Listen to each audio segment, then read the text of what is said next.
तो इस वक्त की सबसे बड़ी और अहम खबर आ रही है पड़ोसी देश बांग्लादेश से, जहां की स्थिति आरक्षण के बाद जिस तरह से बिगड़ी, इतनी बिगड़ गई कि हालात बेकाबू हो गए हैं। यहां पर खबर बहुत बड़ी आ रही है। शेख हसीना, प्रधानमंत्री शेख हसीना ने इस्तीफा दे दिया, ये कहा जा रहा है, और उन्होंने भारत की तरफ कूच किया है। बांग्लादेश में पीएम आवास में दरअसल प्रदर्शनकारी घुस चुके हैं। शेख हसीना ने पीएम पद से इस्तीफा दे दिया है, ये कहा जा रहा है। खबरें ये आ रही हैं कि शेख हसीना ने अब भारत की ओर कूच भी किया है, भारत की तरफ वो आ रही है। उनकी बहन उनके साथ है, दरअसल पश्चिम बंगाल या फिर ये कहा जा रहा है अगरतला या असम जा सकती हैं शेख हसीना। यहां पर लगातार आरक्षण को लेकर जिस तरीके से विध्वंसक तस्वीरें आ रही थी, जो विरोध प्रदर्शन हो रहा था, जो बवाल हो रहा था, वो इस कदर हावी होता चला गया कि अब सीधे तौर पर ढाका पैलेस पर भी प्रदर्शनकारियों ने हमला बोला, इस पर कब्जा कर लिया। और इस वक्त की जो बड़ी खबर आ रही है, देखिए तस्वीरें, ये तस्वीरें ऐसी हैं जो रोंगटे खड़े कर सकते हैं। चीख पुकार वहां मची हुई है, खासतौर से हिंदुओं को टारगेट किया जा रहा है। और इन सब के बीच ये खबर आ रही है कि शेख हसीना ने पीएम पद से इस्तीफा दे दिया है और उन्होंने भारत का रुख किया है। भारत में शरण लेने के लिए वो निकल चुकी हैं। साथ ही साथ खबर ये भी आ रही है कि आर्मी चीफ की तरफ से ये कहा जा रहा है, हसीना के पद से इस्तीफा देने के बाद, पीएम पद से इस्तीफा देने के बाद आर्मी चीफ ने एक अंतरिम सरकार के गठन की घोषणा कर दी है। यानी ये माना जाए कि अब बांग्लादेश में सैन्य शासन शुरू हो चुका है। बांग्लादेश में भीषण आगजनी और हिंसा की जो तस्वीरें हैं इस वक्त आपकी टीवी स्क्रीन पर आप सुदर्शन के माध्यम से देख रहे हैं। यहां पर किस तरह से घरों में घुसकर प्रदर्शनकारियों ने हमला किया है, सड़कों को पूरी तरह से सैबोटाइज कर लिया गया है। विरोध प्रदर्शन न केवल किसी एक सड़क पर है, बल्कि ये कहा जा रहा है कि 17 ऐसे हाईवेज हैं जिनको प्रदर्शनकारियों ने पूरी तरीके से अपने जद में ले लिया है और इस पर कब्जा कर लिया है। और फिलहाल बांग्लादेश से जो महत्वपूर्ण खबर आ रही है वो ये है कि पीएम शेख हसीना ने अपने पद से इस्तीफा दे दिया है और अपनी बहन के साथ वो भारत के लिए रवाना हो चुकी हैं। इन्हीं तस्वीरों के साथ आइए ज्यादा जानकारी ले लेते हैं। हमारे साथ सुदर्शन न्यूज के रेजिडेंट एडिटर मुकेश कुमार जी जुड़ चुके हैं। मुकेश जी, बांग्लादेश आरक्षण की आग में पहले जल रहा था, लेकिन अब परिस्थिति बिल्कुल अलग, यानी आरक्षण से शुरू हुई तस्वीर तख्ता पलट तक जा पहुंची है। आरक्षण का जो आंदोलन था छात्रों के द्वारा, वो एक बहाना था, और कोई भी इस तरीके की का जो तख्ता पलट होता है उसके पीछे किसी आंदोलन को खड़ा करने के लिए कोई ना कोई कारण, जो वजह जो है वो ढूंढनी पड़ती है। और मुझे लग रहा है कि इस आरक्षण के आंदोलन को वजह बनाया गया है। और ये आरक्षण किसके खिलाफ था, ये आरक्षण किनको मिल रहा था? ये आरक्षण मिल रहा था जो बांग्लादेश अलग हुआ था पाकिस्तान से, और उस आंदोलन में, उस लड़ाई में जो बांग्लादेश मुक्ति वाहिनी जो थी, उनके लोग जो इसमें शहीद हुए थे, जो बलिदानी हुए थे, उनके परिवारों के लोगों को 30% आरक्षण सरकार की नौकरियों और शिक्षण संस्थानों में दिया जाता रहा था, और उसका विरोध कर रहे थे। अब ये बात सोचने वाली है कि बांग्लादेश की मुक्ति के लिए जो लोग बलिदान हुए, जो लोग शहीद हुए, उनके परिवारों को आरक्षण देने का विरोध कौन कर सकते हैं? वो निश्चित तौर पे वो बांग्लादेशी नहीं है, वो निश्चित तौर पे जो है बांग्लादेश के प्रति या उनकी सरकार के प्रति उनकी निष्ठा नहीं है। और इसीलिए आंदोलन, जो कट्टरपंथियों ने जो है उनके खिलाफ जो है इस विषय को चुना, और इस विषय को इतना ज़्यादा एस्केलेट किया कि पूरा बंगाल, जो पूरा बांग्लादेश जो है वो जलने लगा। और उसके बाद उस आंदोलन को कुचल दिया गया था पुलिस की मदद से, सेना की मदद से। शेख हसीना ने उस आंदोलन को 2 दिन पहले जो है कुचल दिया था, और बिल्कुल बांग्लादेश जो है वो नॉर्मल की स्थिति, नॉर्मलाइजेशन वहां पर होने जा रहा था। लेकिन इस बीच जो है जो कुछ जो कट्टरपंथी गुट है, जो कि पाकिस्तान समर्थित बताए जा रहे हैं, उन लोगों ने इसमें हस्तक्षेप किया और फिर से बंगाल को एक बार हिंसा की आग में झोंक दिया। आपने जो विजुअल्स अभी देखे स्क्रीन पे लावनी, उन स्क्रीन में दिखाया गया कि किस तरीके से थाने को आग लगा दिया गया। थाने के भीतर में करीब 7 से 8 पुलिसकर्मी थे और उसको आग के हवाले कर दिया गया। लेकिन ये सब चीजें तो वहां पर होती रहती है, लेकिन हमारी जो चिंता, जो सबसे बड़ी चिंता हमारी ये है कि बांग्लादेश में जो हिंदू आबादी है वहां पर, जिस तरीके से जो पहला विजुअल आपने दिखाया था, जो चीख पुकार मची हुई थी, वो एक हिंदू फैमिली का घर है जिसको बाहर से पहले शीशे को तोड़ा गया, उसके बाद वहां बाहर से आग लगा दी गई। हालांकि अभी तक कोई अपडेट नहीं है कि उस परिवार का हुआ क्या। उतने ही विजुअल्स हमारे पास आए थे, और अभी पूरा इंटरनेट बंद है।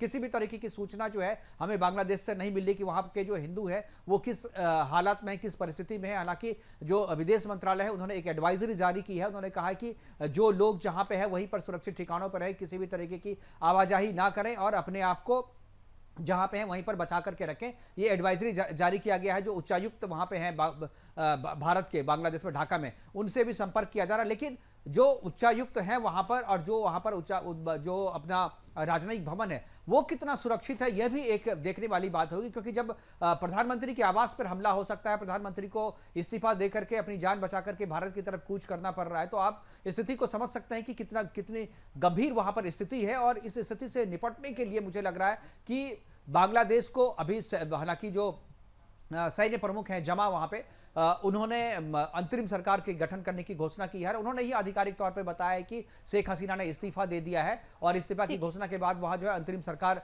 के गठन की तैयारी जो है, प्रक्रिया जो है शुरू हो गई है। और सरकार बनने के बाद से सेना के हवाले चूंकि पूरा देश है, अब सेना ही इस आंदोलन को कंट्रोल करेगी। और ये आगे क्या होगा, ये बांग्लादेश की सरकार क्या करती है और भारत क्या करता है, क्योंकि भारत का कंसर्न, भारत की सीमाएं लगी हुई है बांग्लादेश से। आप चुपचाप बैठ नहीं सकते, हमारी हिंदू आबादी वहां पर है, हमारे लोग वहां पर हैं, तो उन लोगों की रक्षा के लिए भारत क्या कर रहा है, ये अभी जो है इस अपडेट का आना अभी बाकी है। और मुझे लग रहा है कि लोगों को इंतजार है कि विदेश मंत्रालय इसके बाद क्या करेगा। और शेख हसीना जब आएगी वहां पे तो भारत सरकार क्या उनसे बात करती है, क्या आधिकारिक तौर पर बात करेगी, क्योंकि अभी वो प्रधानमंत्री है नहीं वहां पे, तो उनसे अगर बात करती है भारत सरकार तो किस हैसियत से बात होगी, ये भी सारी चीजें पे जो है लोग नजर रखे हुए हैं। बिल्कुल नजर बनी हुई है। भारत की तरफ से एडवाइजरी भी जारी कर दी गई है, बांग्लादेश की यात्रा पर भी रोक लगाई जा रही है। जो वहां पर भारतीय हैं उनको भी सुरक्षित ठिकानों पर रहने का आदेश दिया गया है। इन सब के बीच आइए, हमारे साथ फॉरवर्ड डिप्लोमेट जेके त्रिपाठी जी भी जुड़ चुके हैं। त्रिपाठी जी, आपका भी बहुत बहुत स्वागत है। बांग्लादेश के जो हालात हैं वो बिल्कुल बेकाबू हो चुके हैं।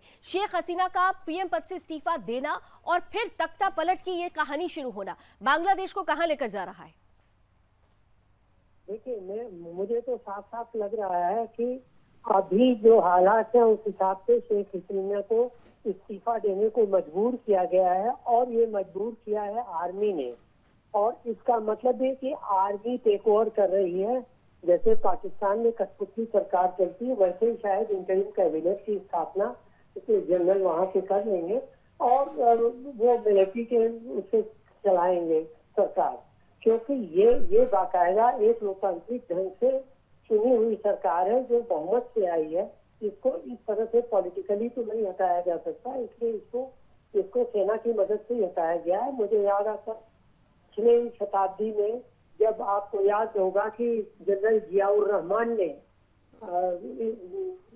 ये कर दिया था, बगावत कर दी थी। और इस सैनिक युद्धों के बाद जनरल जियाउर रहमान राष्ट्रपति बन बैठे थे। और उसके बाद उनके बनने के बाद उनकी पत्नी बेगम खालिदा जिया, अभी भी बेगम खालिदा जिया बांग्लादेश नेशनल पार्टी बीएनपी के अध्यक्ष हैं। और बीएनपी सख्त खिलाफ थी शेख हसीना की और भारत के साथ बांग्लादेश शेख हसीना के संबंधों की। बीएनपी जो है वो चीन के करीबी है, इसलिए ये भी लग सकता है कि चीन यहाँ पे ये करा रहा है। क्योंकि अगर म्यांमार में सैनिक सरकार है चीन की समर्थक, अगर बांग्लादेश में भी वैसी सैनिक सरकार आ जाती है तो चीन के लिए इससे अच्छा कुछ नहीं होगा। लेकिन भारत के लिए ये बहुत ही दुर्भाग्यपूर्ण और चिंताजनक बात है, क्योंकि एक बांग्लादेश की सरकार एक बहुत अच्छी दोस्त की सरकार है। बिल्कुल, चीन, ये कहा जा रहा है कि चीन के हाथों में बांग्लादेश जा सकता है, क्योंकि जो परिस्थिति बन रही है उसमें खासतौर से जो विपक्षी पार्टी है वो उसका जो रुझान रहा है वो चीन के प्रति ज्यादा रहा है। बीएनएफ की मैं बात कर रही हूँ, भारत विरोधी, उसने बहुत सारे ऐसे बयान भी दिए। हालांकि इन सबके बीच जो परिस्थिति है वो कई सवाल लेकर आई है। इन सवालों के बीच में हमारे साथ एक और खास अतिथि जुड़ चुके हैं, स्वागत करते हैं हमारे साथ कर्नल शिवदंत सिंह भी है। कर्नल शिवदंत जी, सबसे महत्वपूर्ण बांग्लादेश की जो परिस्थिति है, आप देखिए कि भारत ने अपने बॉर्डर पर बीएसएफ की संख्या बढ़ा दी है, यानी डर इस बात का भी सता रहा है कि कहीं ऐसा ना हो कि बांग्लादेश से वो रोहिंग्या जो लगातार पश्चिम बंगाल को नुकसान पहुंचाने की कोशिश कर रहे हैं, जो हमारे देश की डेमोग्राफी को नुकसान पहुंचाने का प्रयास कर रहे हैं, वो इस हिंसा के बहाने बड़ी संख्या में फिर से हमारे यहाँ घुसपैठ न करें। देखिए, 71 का पूरा देश को याद है, करोड़ों बांग्लादेशी जो शरणार्थी थे उन्होंने भारत में शरण ली। और भारत को उस वक्त बांग्लादेश में अटैक करने की जरूरत इसलिए पड़ी कि इतने बड़े शरणार्थियों को वहां पर उनका देखभाल, उनका खाना पीने का इंतजाम उस वक्त काफी ज्यादा भारत की अर्थव्यवस्था पर बोझ पड़ रहा था। इसलिए उसके साथ साथ और पहलुओं के साथ साथ ये भी एक बहुत बहुत बड़ा पहलू था भारत सरकार के सामने कि इन बांग्लादेशियों को वापस बांग्लादेश में भेजा जाए, जिससे भारत की अर्थव्यवस्था पर इनका बोझ ज्यादा ना पड़े इस समय। और पहले से ही रोहिंग्या जो वहां के लोग हैं वो भारत में काफी संख्या में प्रवेश कर चुके हैं, और इस वक्त बहाना बना करके कि उनके पीछे वहां पर वायलेंस है, इसलिए वो हो सकता है कि जितनी भी सीमाएं हैं बांग्लादेश से लगी हुई, उन सीमाओं को पार करके वो भारत में प्रवेश कर जाएं। इसलिए भारत सरकार ने अच्छा किया कि बीएसएफ की संख्या उस सीमा पर बढ़ा दी है। और बांग्लादेश के अंदर इस पूरी ट्रबल का पूरा जो वो है वो पाकिस्तान के ऊपर जाता है, क्योंकि पाकिस्तान 1971 से जब से बांग्लादेश आजाद हुआ है, पाकिस्तान इसको अपनी बहुत बड़ी हार मान रहा था, और खासकर शेख हसीना को, क्योंकि शेख मुजीब है और शेख मुजीब रहमान ने ही बांग्लादेश को आजाद कराया था और बांग्लादेश का निर्माण किया था। इसलिए पाकिस्तान की आईएसआई ने 71 से लेकर के आज तक बांग्लादेश में अपना इंटरफेरेंस रखा, और उनके सीधे तौर पर इसे पाकिस्तान के बदले की अगर कार्रवाई कही जाए कि बैक गेट से पाकिस्तान इसको बेच दे रहा है, तो मुकेश जी यहाँ पर महत्वपूर्ण ये है कि पाकिस्तान में पहले देखिए अल्पसंख्यक हिंदुओं की क्या हालात है, और अब बांग्लादेश में अगर हिंदुओं को टारगेट किया जा रहा है। लोग ये कह रहे हैं, अभी मैं सोशल मीडिया देख रही थी, अभी तक ज्यादातर लोग आरक्षण की ही बात कर रहे हैं, लेकिन ये समझ में नहीं आ रहा है कि अगर आप आरक्षण के लिए आंदोलन कर रहे हैं, आरक्षण के लिए विरोध प्रदर्शन कर रहे हैं, तो फिर मंदिरों में तोड़फोड़ क्यों, फिर क्यों वहां पर जो छोटे मठ है उनको निशाना बनाया जा रहा है, हिंदू जो लोकेलिटी है उन्हें क्यों निशाना बनाया जा रहा है। यानी आरक्षण एक बहाना है, लेकिन टारगेट हिंदू आबादी की तरफ है। बिल्कुल, देखिए आरक्षण एक बहाना, ये आरक्षण की मांग नहीं की जा रही है, आरक्षण को हटाने की मांग की जा रही है। जो 30% आरक्षण जो शेख मुजीबुर रहमान के नेतृत्व में जो जिन लोगों ने वहां पर योगदान दिया था बांग्लादेश को आजाद कराने के लिए, उनकी फैमिली को जो मिल रहा था, और ये तो समस्या समाधान हो गया था इसका। जो 2 दिन पहले जो पुलिस ने इसको कुचल दिया था कि क्योंकि सुप्रीम कोर्ट जो बांग्लादेश की जो है, उन्होंने कहा था कि ठीक है 30% से हटा के उसको 5% कर दिया था, और 5% में भी 2 कैटेगराइज कर दिया, 2% और 3% को कैटेगराइजेशन कर दिया था। तो जो आरक्षण की मांग थी उसको लेकर के जो आम जनता को कनेक्ट करने की कोशिश जो आतंकवादी संगठन, जो पाकिस्तान समर्थित जो आतंकवादी संगठन जो है, खासतौर पे आईएसआई के संरक्षण में जो लोग वहां पर आंदोलन में घुसे हुए हैं, तो उनके पास फिर से आवाम को आंदोलन से कनेक्ट करने का कोई बहाना नहीं रहा, इसलिए इसको फिर से हिंसक बनाया गया, और इसमें कट्टरपंथी लोगों ने उठ करके, और खास तौर पे वहां पर टारगेट किया जा रहा है उन रिहायशी इलाकों को जिनको इनसे कोई मतलब है। हिंदुओं को भी इसी कारण से वहां पर टारगेट किया जा रहा है, और सबसे ज्यादा खतरनाक बात यह है कि हिंदुओं के घरों को टारगेट किया जा रहा है,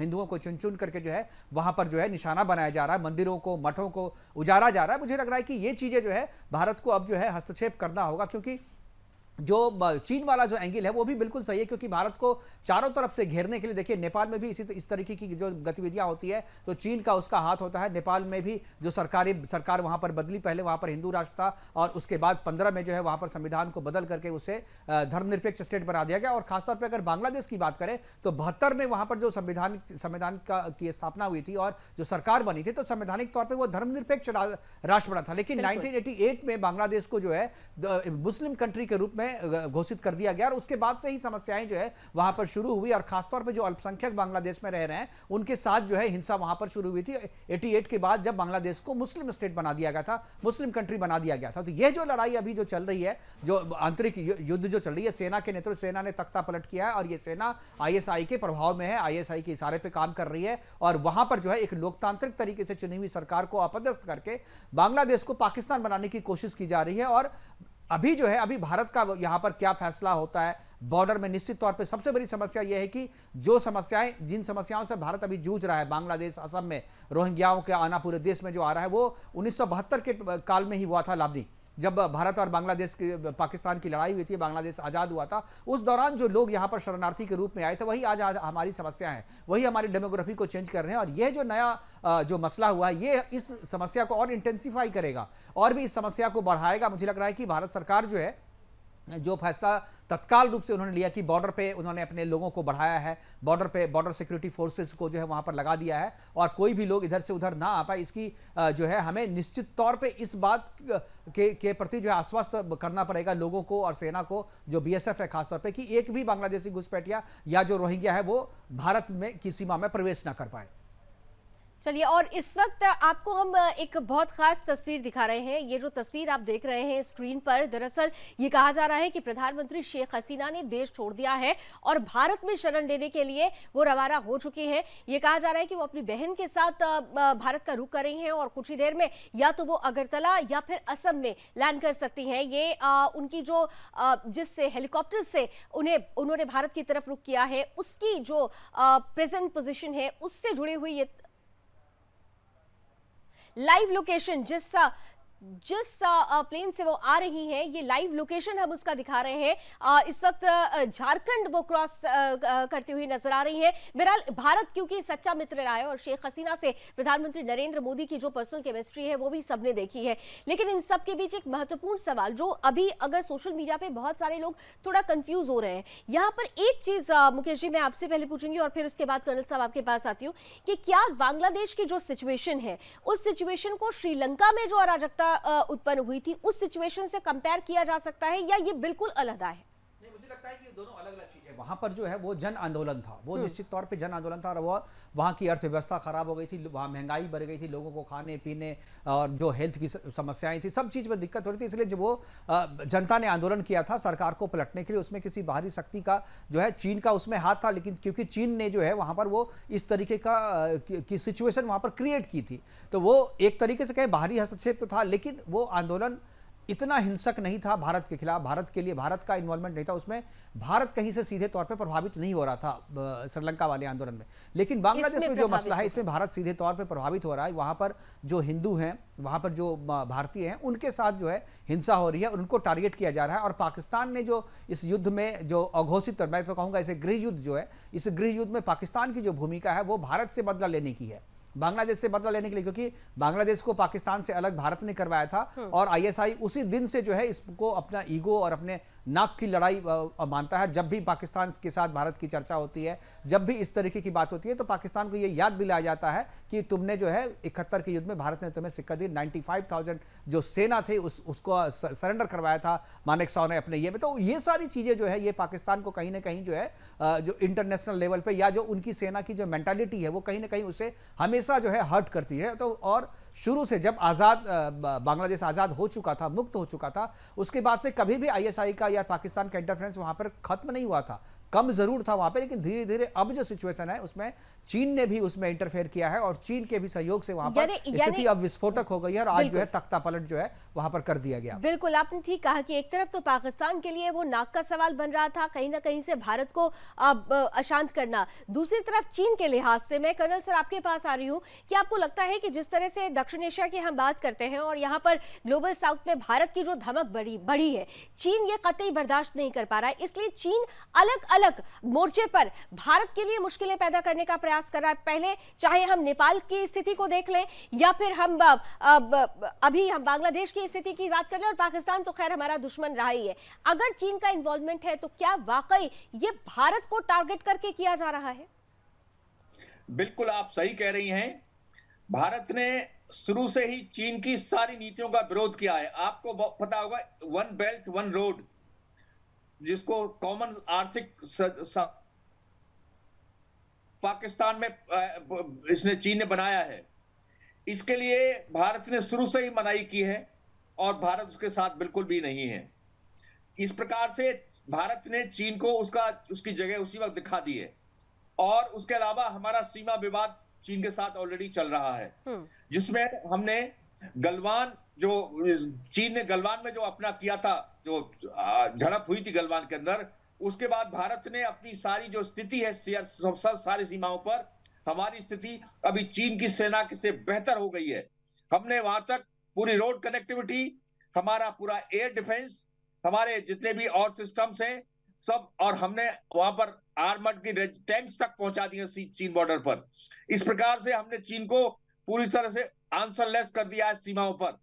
तो चीन अभी सीधे युद्ध न करके पाकिस्तान और बांग्लादेश के द्वारा भारत को चारों तरफ से घेरने की योजना सीधे बना रहा युद्ध न है। करके बांग्लादेश या पाकिस्तान या नेपाल के बहाने भारत को घेरने का प्रयास कर रहा है। और इन सब के बीच सबसे महत्वपूर्ण यहाँ पर एक परिस्थिति ये भी बनती है मुकेश जी, ये सवाल मैं आपसे कर रही हूँ क्योंकि चाइना ने जिस तरीके से ताइवान को लेकर अपने तेवर इधर बीच और ज्यादा तीखे किए हैं। बॉर्डर्स पे आप देखिए कि बहुत सारे वहां पर उन्होंने अपने टैंक्स भी बढ़ा दिए हैं। कहीं ऐसा तो नहीं है कि दक्षिण एशिया में चीन यहाँ पर ताइवान से ध्यान भटकाने के लिए अब बांग्लादेश को सुलगा रहा है और भारत खासतौर से इसे लेकर, क्योंकि वो भारत के लिए चिंता बढ़ेगी, ताइवान से यहाँ पर दिमाग हटेगा, तो क्या यहाँ पर अंदर खाने कुछ और चल रहा है, ये समझने की जरूरत है। एक छोटा सा ब्रेक ले लेते हैं, ब्रेक उस पार भी बांग्लादेश की इस परिस्थिति पर हमारी नजर बनी रहेगी, इसलिए बने रहिए हमारे इस विशेष कार्यक्रम के साथ।